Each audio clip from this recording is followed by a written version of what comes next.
안녕하세요. 평론가 조우석입니다. 독자 여러분, 너무 오랫동안 기다리셨습니다. 무려 1년 4개월이 됐습니다. 오늘은 드디어 문재인 출생 의혹과 관련해서 6.25 당시 학도병으로 문재인의 아버지, 인민군 군관이었던 문용용을 체포했다고 주장하는 윤월 스님의 증언을 지금부터 여러분과 함께 들어보시도록 하겠습니다. 그 전에 짧게 소개를 드리면 이번 증언이 갖는 의미는 그동안 문재인 대통령과 관련된 출생 의혹이 2012년 첫 번째 대선부터 문제제기가 됐고 2017년 대선에서 또 한 번 문제되게 됐습니다. 이게 유야무야 끝나거나 영구미제로 끝나나 싶어서 우리가 여러 가지로 걱정을 했는데 드디어 뜻밖에도 스님이 이 문재인 관련 출생 의혹의 강력한 증거를 가지고서 공개를 하는 겁니다. 네. 자, 이것과 관련해서 뉴스타운 손상윤 회장께서는 그동안에 우리가 어떤 준비를 했는지를 짧게 말씀드리도록 하겠습니다. 네. 이 본 영상은 2019년 11월 초에 저희가 이 스튜디오에서 녹화된 겁니다.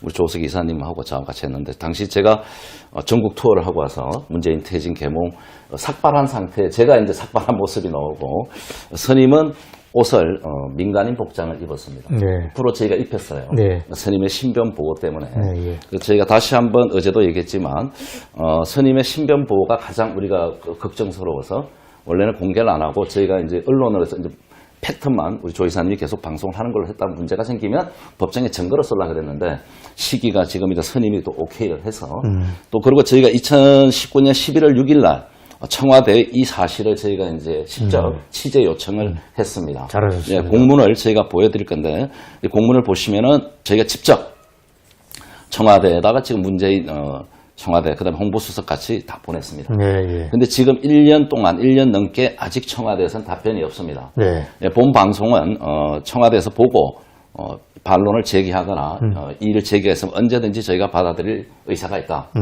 그래서 청와대가 저희가 할 의무는 다 했다고 말씀을 드리고 싶습니다. 좋습니다.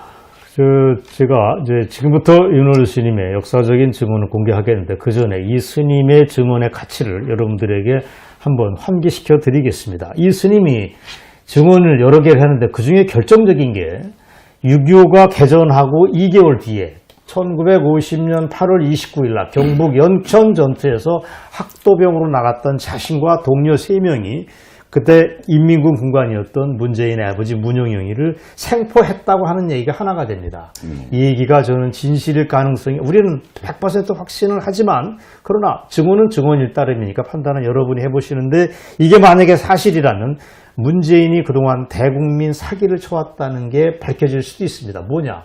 자기 아버지가 1950년 12월 23일 날 흥남철수 때 내려왔다고 하는 게 시간상 맞지 않고 정황적으로도 맞지 않습니다. 그래서 문재인이 그동안 국민이 해왔던 출생 의혹이 결정적인 게 하나 드러납니다. 또 하나는 문재인이가 그때 1957년 부산 자갈치 시장에서 꼬마 문재인을 발견하는데 그때 7, 8살이었다고 증언합니다. 이분의 기억력이 너무도 대단하세요.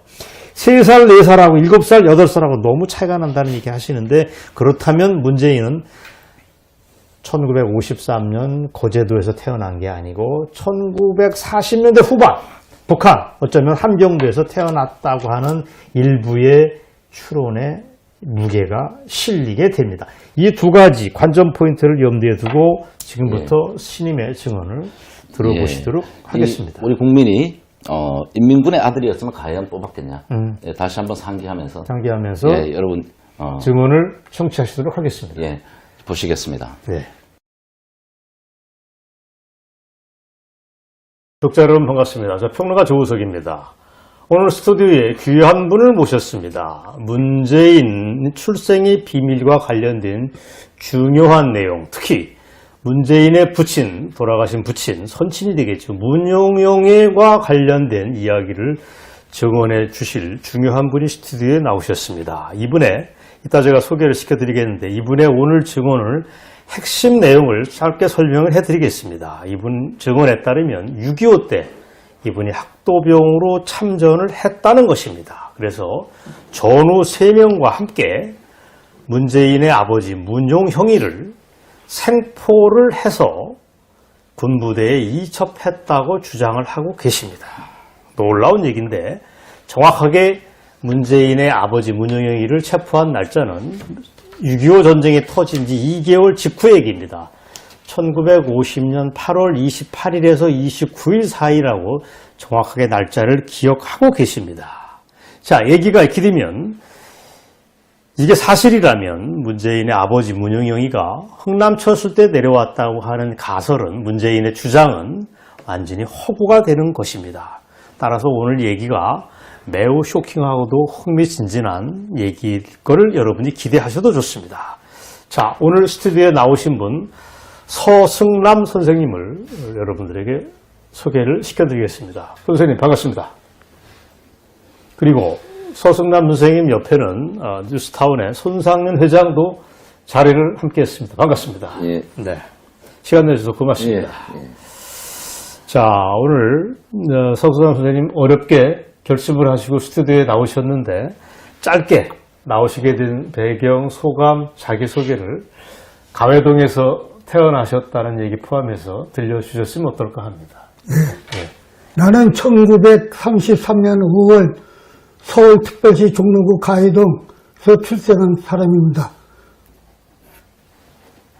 저희는 지금 충남에서 거주하고 있으며 직업은 무직입니다.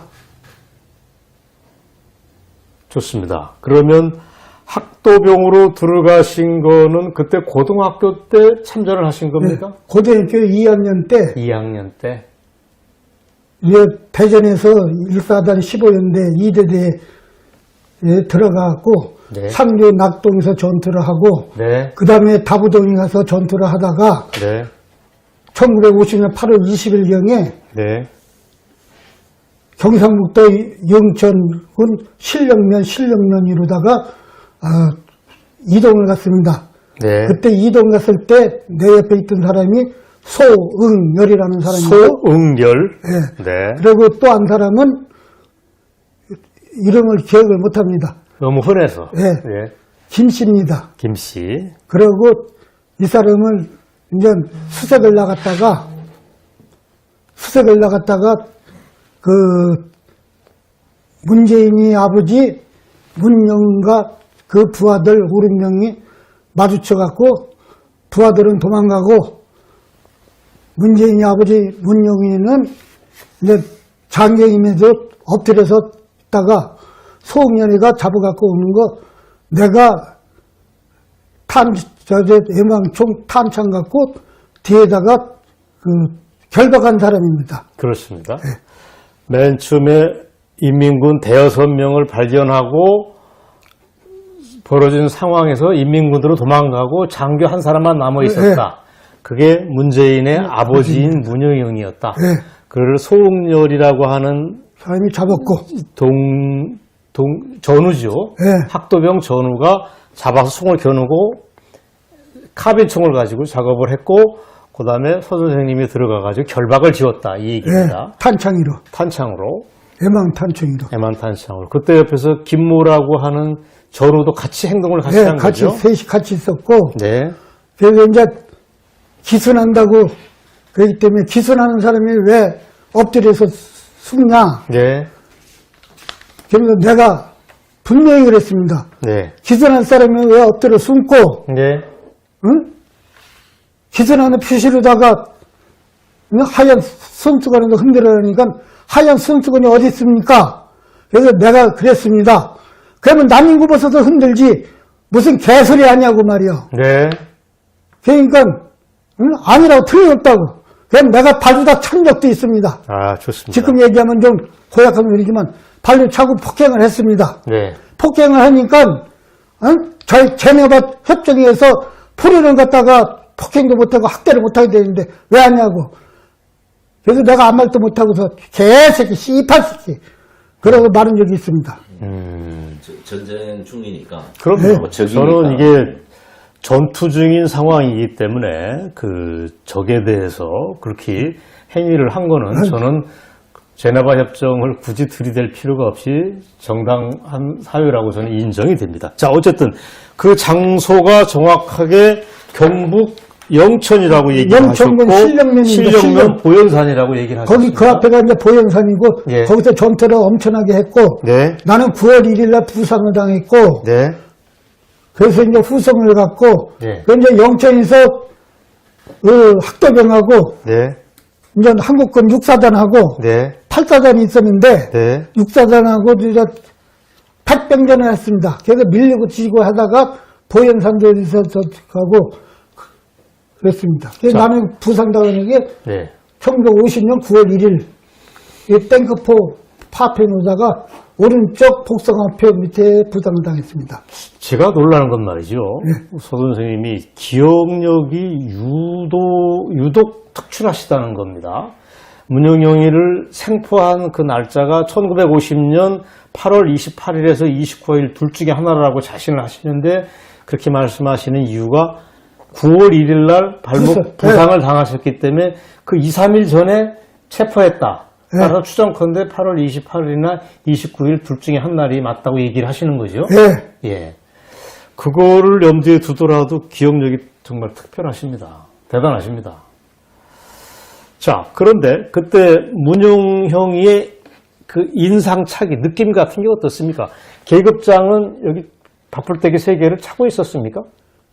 이제 정복을 입고 정복. 예, 정복을 입고 네. 장교 계급장을 다는데 네. 이제 그때 이제 장교이기 때문에 권총을 찾는데 이제 소홍렬이가 권총을 뺏어 갖고서 자기가 가지고 아, 예. 그러고서 이제 끌고 가서 내가 이제 탄창 갖고서 수갑을 챘습니다. 네. 그때 이제 권총이 이제 소련제 떼떼권총이라고 그러는 겁니다. 떼떼권총. 예. 소련제 떼떼권총. 예.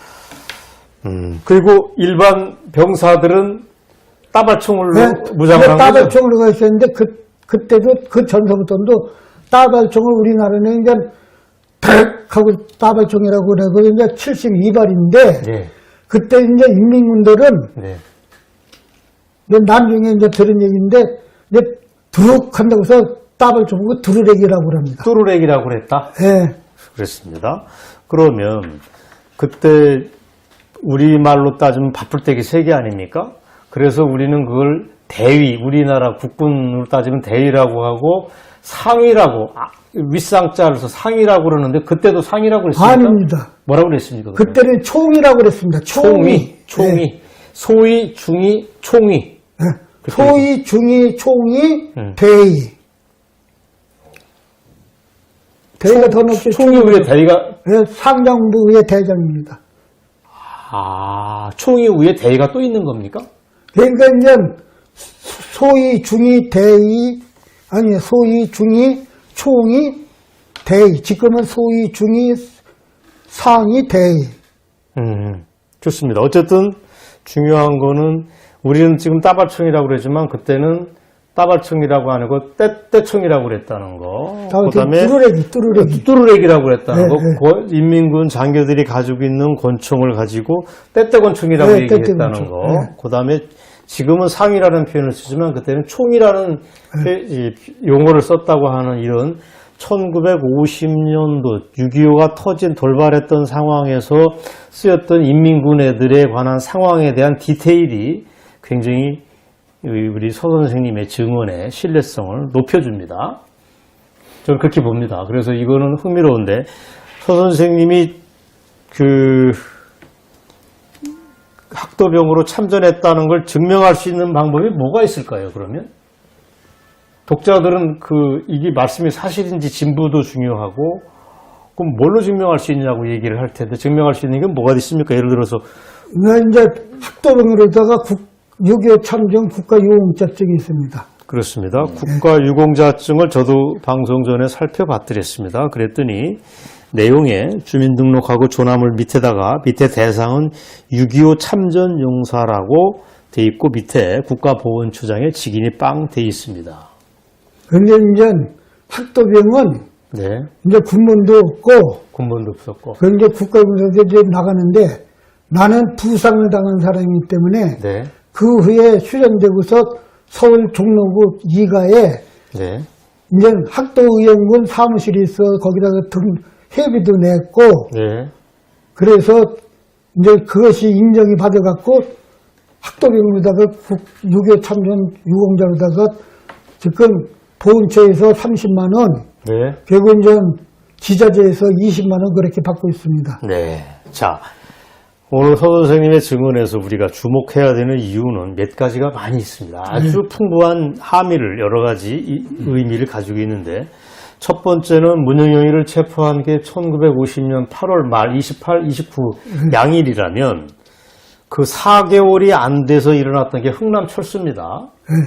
문재인이가 자기 자서전하고 TV에서 얘기한 흥남쳤을 때 우리 집안이 내려왔습니다라고 하는 증언 자체가 저는 신뢰성이 거의 없어진다고 봅니다. 전 그래서 오늘 서 선생님의 증언이 위력이 있다고 보는데 제 해석이 어떻습니까? 네, 맞습니다. 근데 내가 한마디 얘기할 거는 네.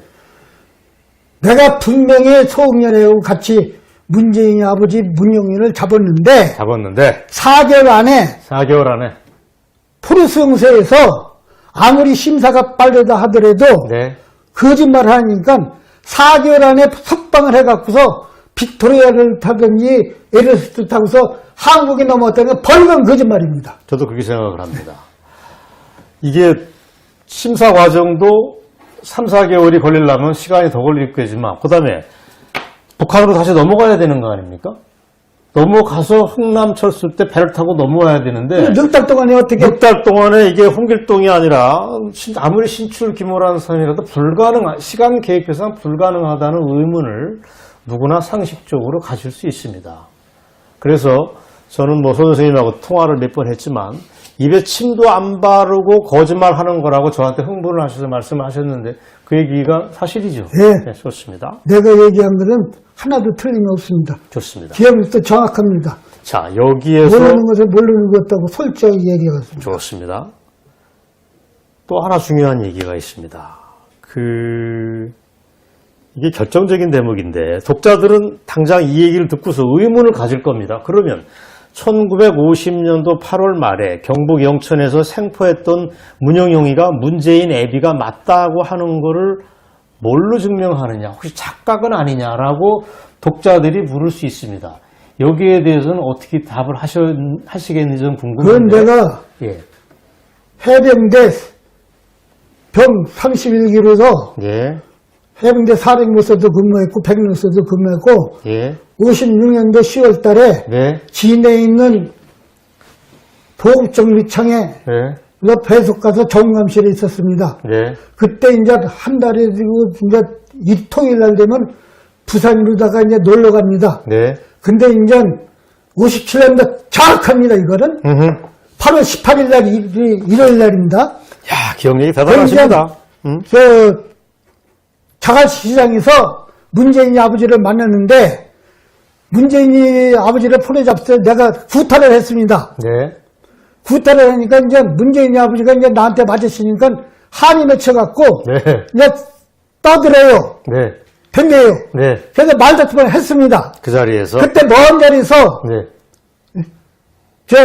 재인이 아빠! 그 여자가 떠들어댔어요. 그 옆에 그러면 조그만 소년이 예, 있었다는 소년이 얘기입니까? 있었죠. 그 소년이 나이가 6살, 7살 정도 보였습니다. 네. 자, 그렇다면 예. 우리가 알려진 거는 문재인이가 공식적으로는 1953년생이라고 그럽니다. 네. 그러면 자갈치 시장에서 만났을 때는 57년도라고 예, 얘기하셨습니다. 57년도. 그러면 만으로 따지면 44살입니다. 네. 우리 나이로 따져도 5살이면 조그맣습니다. 네. 근데 생각보다 많이 컸다. 예. 따라서 49년설이라고 하는 향간의 얘기가 맞다고 아까 말씀하셨는데 그게 사실입니까? 예. 추정컨대 4살, 5살은 아니고 7, 8살은 돼 보이더라. 키가. 내가 얘기할게요. 네. 나 20, 30 된 사람은 3, 4년 차이를 못 알아봅니다. 그렇지만 깐난 애기들 10살 안짜리 때는 아장아장 걸어 다니고 유치원 다녀야 되고 초등학교 다녀야 되고 한두 살 차이는 연령을 알 수 있지만 네. 나이가 지고도 4살, 5살 되는데 그 차이가 납니다. 예. 그 당시 내가 느낌은 7, 8살짜리도 7, 봅니다. 8살짜리다. 그게 지금의 이 나라 대통령인 문재인이 맞다. 이런 얘기시죠? 예. 예, 좋습니다. 자, 그러면 자갈치 시장에서 만난 게 57년 8월 18일이라고 날짜까지 네. 기억을 하셨습니다. 네, 일요일 날이에요. 그 해병대의 사병으로 네. 근무하다 휴가를 나왔을 때 아니, 외출이지, 외출이구나. 외출. 그러니까 경북 영천에서 문영영이를 체포했을 때 불과 7년밖에 흐르지 않은 상황입니다. 그러니까 불과 얼마 전 일입니다. 얼마 전 일인데 공교롭게도 참 불교에서 말하는 인연이 뭔지 자갈치 시장에서 딱 마주친 겁니다. 서로 금방 알아보신 겁니까? 금방 알아보죠. 나는 뭐 모르다 보지만 문재인이 아버지 문영인은 예. 나한테 얻어맞았으니까 원한을 가지고 있을 거예요. 그러니까 그 사람이 먼저 알아보서 뭐 따집시다. 응? 나 여기 건지하고 있다고. 그러시구나. 그때 그러면 선생님이 문영영이한테 물어봤을 거 아닙니까? 당신 여기 어떻게 해서 대한민국의 포로로 내가 당신을 생포했는데 어떻게 풀려났냐고 질문을 안 하셨습니까? 거기서 그런 질문을 어떻게 해요? 아, 그때 질문 안 했습니다. 안 하셨어요? 그럼 어떻게 여기 왔냐고 그런 질문을 할 시간이 없죠. 그러면 무슨 대화가 오간 겁니까? 바로 안 문영영이 싸웠어요. 왜 구타하냐고. 그때 왜 나를 때렸냐고? 왜 포로를 왜 구타하냐고. 제네와 협정에 따라서 포로에 관한 처우를 해주지 않았냐고? 그렇죠. 그럼 당신이 어떻게 나왔냐고 하는 질문은 못 하신 거네요? 왜 못했죠? 못 하신 거구나. 그러면 문영영이 스타일이 굉장히 성격이 칼칼한 사람이네요? 그렇다고 봐야죠. 그렇다고 봐야죠. 주눅 들지 않고 거꾸로 대들었다는 얘기 아닙니까? 그렇죠. 그럼 나한테 얻어맞으니까 원한이 맺혔으니까. 그러셔서. 자, 그 다음에 궁금한 게 또 있습니다. 제가 얘기를 건너뛰었는데 1950년 8월 달에 체포했을 당시 문영형이가 그때는 문영형이 아니었다면서요. 본명은 따르게 근데 포로에 붙들렸을 때 예. 이 얘기하는 건 정확할 수도 있고 틀릴 수도 있습니다. 네. 그래서 문영준이라고 한 거로다 기억을 하고 있습니다.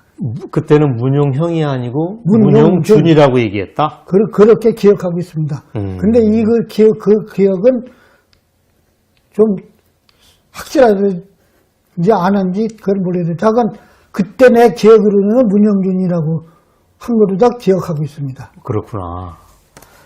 그럼 지금까지 알려진 게 문재인의 아버지 이름이 문영형이라고 알려지기 전에 본명은 따로 있었고 그게 문용준일 가능성이 있다는 얘기입니다. 네. 단정은 못하겠지만 네.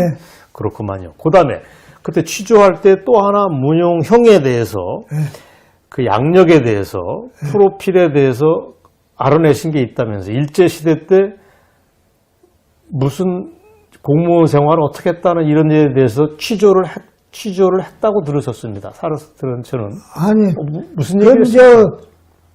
그 후에 67년쯤 돼서 네. 거제도에 네. 이제 백년사라고 하는 절에를 갔었어요. 네. 나는 불교 신자입니다. 네. 여기 갔을 때 거기서 그 백년사 주지가 그 포로로 붙들린 사람이 그 청소부를 했다고 그 소리를 백년사 주지한테 들었어요. 나보다 나이가 한 30세 가까이 더 먹은 사람입니다. 그게 문용형이라고 하는 증거는 뭐가 있습니까? 예? 그게 문용형이라고 하는 증거, 포로로 붙잡힌 사람이 청소부 한 사람은 한두 명이 아니고 여러 명일 가능성이 있는데, 근데 그게 이제 또 문용형일 가능성이 거기 했는데 백년사 주지가 그 포로로 하면서 이제 문영현이라고 그랬어요. 백년사 주지가. 백년사 주지가 그게 몇 년도라고 그러셨습니까? 그 66년도인가 7년도 그 정도 됩니다. 아, 그렇구나. 자, 어떻습니까? 독자 여러분, 이 서 선생님의 그 오래전 70년 전 기억이, 진술이 설득력이 있고 디테일이 살아있다고 느끼시는 분도 있고 아직도 반신반의하는 분이 있다고 저는 믿습니다. 근데 여기서 중요한 게 또 있습니다. 손 회장, 내가 재밌게 생각하는 거는 아까 불교의 인연을 얘기했지만 문영형이를 만난 게 57년도에 포로로 잡은 지 7년 뒤에 만난 거로 끝이지 않고 60년대 또 한 번 마주쳤다는 얘기를 들었습니다. 그 얘기 좀 해주시죠. 예, 66년도인가 7년도 되는데 네. 이제 영도다리 옆에 영도다리 옆에. 그 약재상이 잔뜩 있습니다. 네. 약재상이 잔뜩 있는 데서 지금도 지금도 그게 있습니다. 그건 모르겠습니다. 그건 모르고 이거. 약재상이 영주다리 옆에 네. 건너가기 전에 오른쪽으로 약재상이 한약재 약재상이 한 10군데 이상 있었습니다. 네네. 거기서 만났습니다. 거기서. 그때 또도 말싸움이 아, 벌어지거나 말싸움 안 일어났습니까? 했습니다. 그때 어떻게 네. 상황이 무슨 그냥 스쳐 지나갔습니까? 겁니까? 그냥 쳐다만 보고 말았어요. 근데 그게 문용형인지 다른 사람인지는 착오가 있을 수 있는 거 아닙니까? 아, 내 기억에는 착오가 없습니다. 아, 여기서 얘기했다고 돈 생기는 것도 알고 뭐도 헛소리를 해요? 그래도 모르는 건 모른다, 아는 건 안다, 확실하게. 저는 서 선생님의 그런 칼칼하신 발언이 저는 마음에 들고 기분이 좋습니다. 그게 거짓이 스며들 여지가 없어서 재밌는데 독자들을 위해서 그것 때문에 내가 문용형인 걸 확신한다는 얘기를 해주시면 더 좋다는 말씀이죠.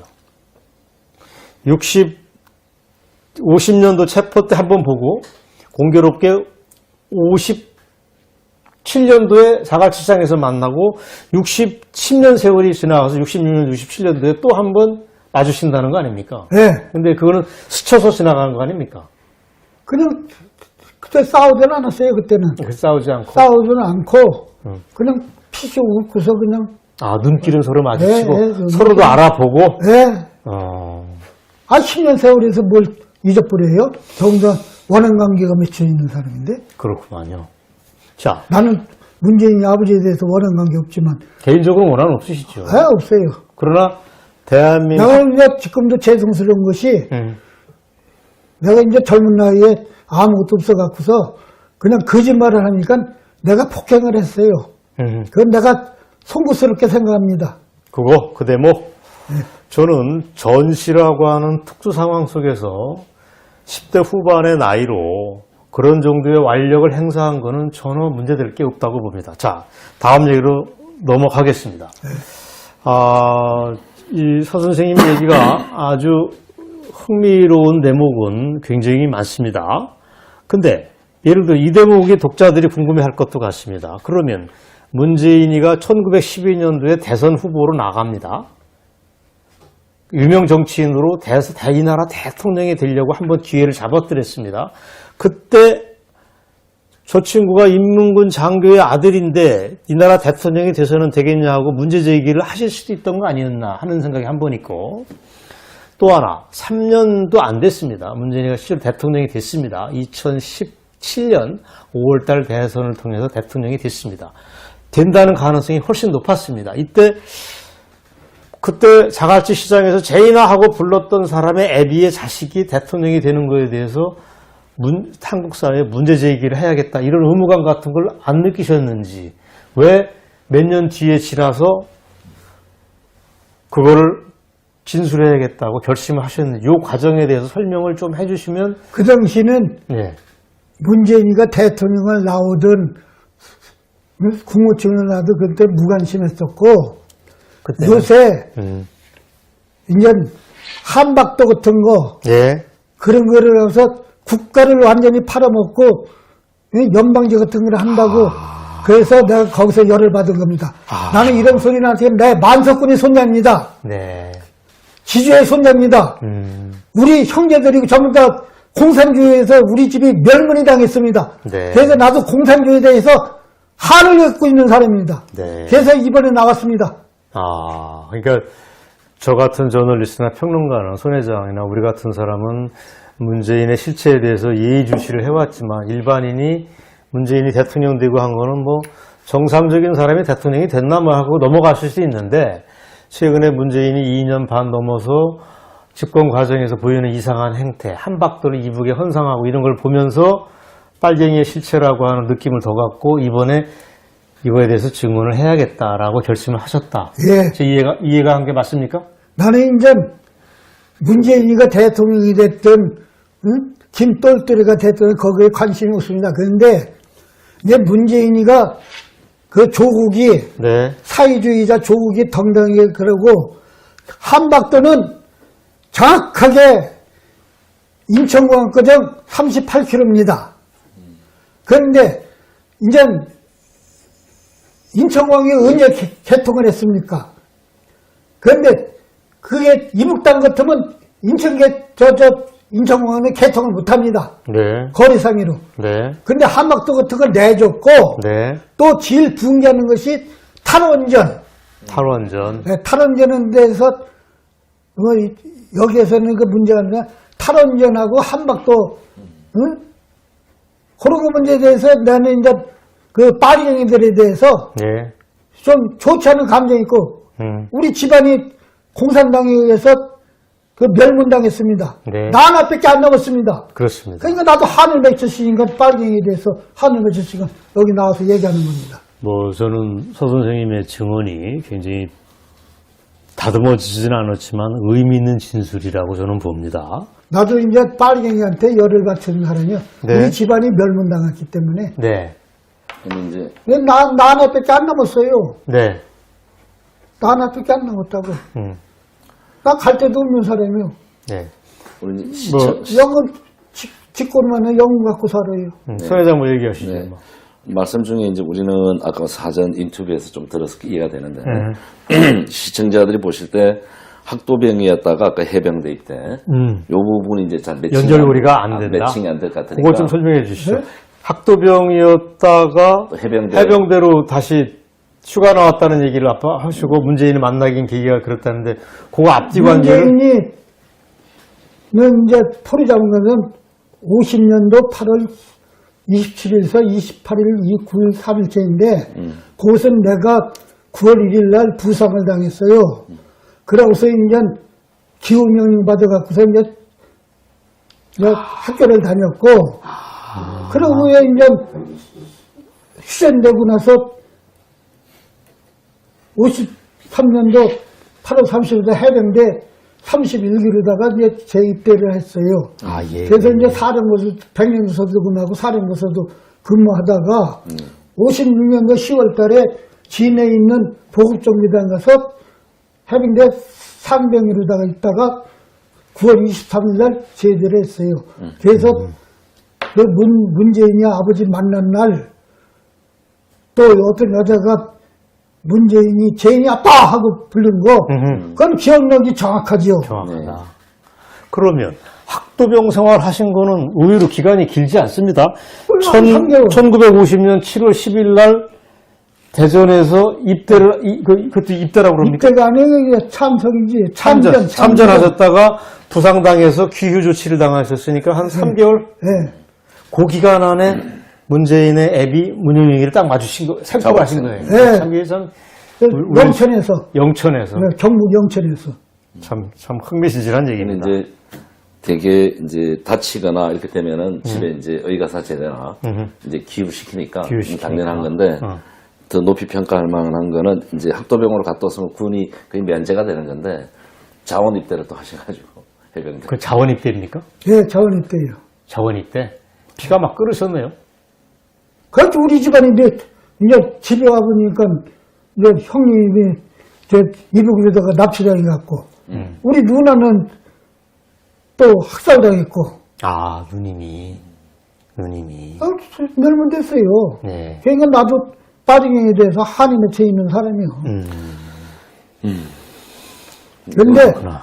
내가 얘기한 이후에 네. 어떤 경우를 해도 내가 오늘 말한 거에 대해서 네. 티끌만큼도 결점이 있으면 나 갖다 모가지를 풍뎅이 모가지 빗대고 확 비틀어 번져. 내가 좋습니다. 말안 할 테니까. 여러분이 뭐 이미 아까 보셨듯이 국가 유공자증을 이미 보셨습니다. 이걸로 적절하게 우리 서 선생님의 신분은 확인이 될 수 있다고 봅니다. 그 다음에 여러 가지 말씀의 증언의 디테일로 보거나 정황적 증거로 봐서 설득력이 저는 꽤 높다고 저희가 봅니다. 이제 신분을 바뀔 수는 없지만 뭐 오랜 또 이렇게 수련 생활을 하셨고 또 보통 이제 세상과 좀 다르게 사셨는데 네. 지금 이제 TV에서 이제 문재인의 이제 우리가 말하는 이제 반국가 행위, 반역 행위, 이제 우리가 말하는 여적죄죠. 어떻게 보면. 어떤 그런 이제 행위를 보고 이제 분노하신 것 같고요. 글쎄. 네, 그래서 거기에서 이제는, 네. 그게 결정적인 계기가 됐다가 뉴스타운에서 그 방송을 흥남소시 때 내려온 거 아니다라고 얘기하니까 오, 저 말이 맞아. 내가 지금 그것도 내가 알 수 자신 있게 얘기하겠다라고 거꾸로 저희들한테 연락을 주셨던 겁니다. 그리고 이제 오늘 이 방송은 사실은 이제 저희가 이제 보도 이제 준칙에 의하면은 이런 의혹이 제기되거나 주장을 하면은 이제 반대편에 가서 우리가 이제 그 취재를 해야 되는 거잖아요. 오케이. 근데 이제 이 상황이 상당히 위중하고 네. 이걸 공익 차원에서 저희가 순수한 공익 차원, 국익 차원에서 그렇습니다. 조명을 하다 보니까 짓게 된 겁니다. 그렇습니다. 서로 우리가 청와대 문재인과 그의 스태프들한테 이런 데 관련된 의혹이 있으니까 당신들 입장이 뭐요라고 우리가 질문했다고 치자고요. 네. 청와대가 이 문제에 대해서 설득력 있게 우리한테 대답을 해줄 것 같습니까? 안 한다고. 저는 안 한 가능성이 높다고 봅니다. 따라서 이렇게 내가 한 가지 얘기할게요. 잠깐만요. 불이익을 염두에 두고서라도 옛날 증언을 해야겠다라고 하는 애국심의 발로에서 나오셨다고 저는 이해를 합니다. 예, 말씀하시죠. 내가 한마디 얘기할게요. 예. 요 사실은 네, 문재인이가 떳떳하다면 네, 이 제3자는 가서 그 가족관계 증명서는 못 띱니다. 그렇죠. 가족관계 증명서 때면 나에 관계없이 그 신고한 사람의 이름, 거정, 네. 연론을 다 나옵니다. 그거 문재인이가 53년생이라면 대통령에서 그거 갖다가 밝히는 게 좋죠. 아, 떳떳하다면 문재인이 스스로 밝혀라. 예. 그 저도- 가족관계 증명서, 그럼 거기에 본적, 주소, 신고 일자, 네, 신고인 네. 다 나와요. 그건 나중에 상당히 정확하신 얘기를 했고, 저도 같은 내 방송을 몇 번 했습니다. 했는데, 호적 정리할 때 옛날에 20, 30년 전에 한 번씩 이 변조되는 과정, 그러니까 바꾸는 과정이 있어서 굉장히 오류가 들어오고 하고 장난칠 가능성이 있었다고 하는 얘기도 있을 수 들었어요. 있죠. 예. 그렇습니다. 자, 오늘, 내가 열이 시험하고 그러네. 흥분이 되네. 흥분을 하셨지만, 걸려니까. 저보다 훨씬 차분하게 잘하셨습니다. 목소리가 크지 않아. 목소리 크셨지만, 나이가 뭐, 87살이면 뭐 노립니까? 아주 기백 있게 말씀 잘해 주셨습니다. 혹시 제가 여쭤볼 건 대충 여쭤봤는데, 뭐, 정말 이거 해야 되는데 못했다. 나 이 얘기 하고 싶다. 남은 거 있으시면 기회는 두 번 오지 않습니다. 뭐, 왜 자신 그러면 우리나라 그 소위 열린민주당이나 이런 사람들한테 얘기하는데 네. 공산주의 일원화 하는 놈이 있으면 나오라고 그래요. 네. 해결의 유물 변주법이라든지 이거는 가치론, 네. 응? 조선공사 당사 네. 나가서 토론하자고 그래요. 네. 나는 빨갱이인데 한임에 찢어갖고 네. 그 공산주의 일원에 대해서 공부를 하고 연구한 사람입니다. 네. 제가 알기에 1970년도에 공산주의의 허실이라고 하는 단행본을 내셨답니다. 54년도에 54년도입니까? 네, 죄송합니다. 10월 달에 54년도? 예. 54년도면 해병대 입대하시기 전 해병대 입대하고 해병대 입대는 53년도 8월 31일 날 해병대 31기고 54년도 10월 달에 현대문학이라는 잡지에서 써서 냈어요. 현대문학. 예. 현대문학은 지금도 있습니다. 현대문학의 그 사장이 그 당시 사장이 이구종이라고 이구종 예. 현대문학이 지금도 우리 한국문학을 끌고 나가는 중심축이에요. 그때 그러면 왜 이제 이구종이 이제 누구냐? 이구종이 부인이 서승강이 네. 작은 사후가 대법 가는 송지열이 예. 그 이구종이가 이제 사춘매부이기 때문에 현대문학도 했고 대한아리조 제지에서 사장을 했어요. 그래서 내가 사춘 매부한테 가서 뵙혀서 거기서 단행본으로도 나왔어요. 그러셨구만요. 그럼 그때는 자비 출판을 했습니까? 내 자비스퍼. 근데 한세 3,000부밖에 안 찍혔어요. 굉장히 많이 찍은 겁니다. 3,000부면. 아니, 그때는 한 세 찍을 때 3,000부씩 찍어요. 그때 많이 찍었네요. 그렇구나. 근데 그거는 그냥 공산주의에 모순된 거를 네. 썼기 때문에 근데 그 당시에는 공산주의고 내 민주주의고 이런 걸 고 네. 내 보릿고기 시절이니까 54년도는 그래서 그게 3,000부가 다 안 팔렸어요. 네. 우리 선생님이 한양대 법대 출신. 그러면 다 알아요.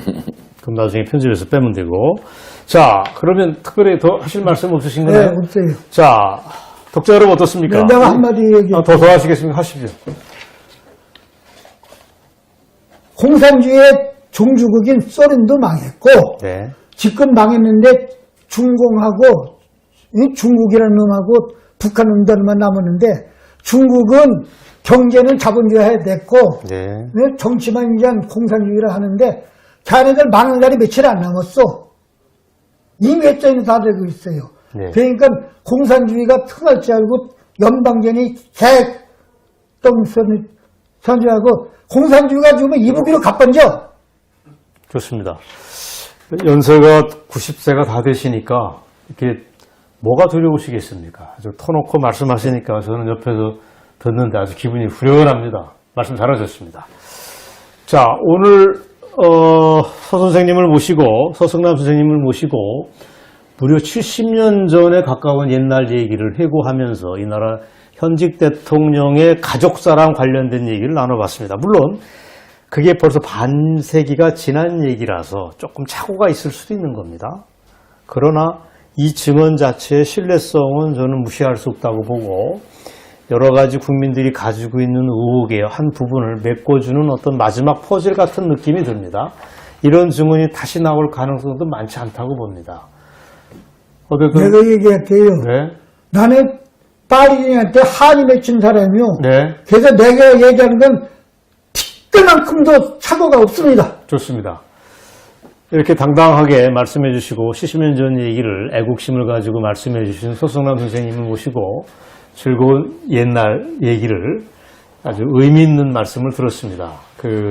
오늘 독자 여러분 어떻습니까? 궁금한 대목이 또 있으면 제가 선생님이 살고 계시는 데를 찾아뵙고서라도 추가로 인터뷰를 또 시도해 보도록 하겠습니다. 궁금한 거는 다음 기회에 또 여러분이 문제제기를 댓글로 해주시면 그걸 보고 또 저희들이 추가 취재도 해보겠습니다. 장시간 시간 내주셔서 감사합니다. 수고하셨습니다. 손 회장.